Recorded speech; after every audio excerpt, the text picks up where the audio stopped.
mysterious disappearances. In 1974, a military radar near Calgary detected 3 unidentified flying objects slowly approaching.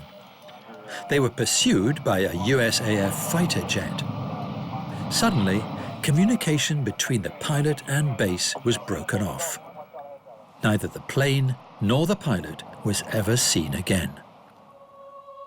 People are fascinated to find out what classified information regarding these mysterious disappearances is stored in government military archives. Whether this information will ever be made public is unlikely, perhaps because these reports may indicate proof of extraterrestrial intelligence that the public is not ready to hear.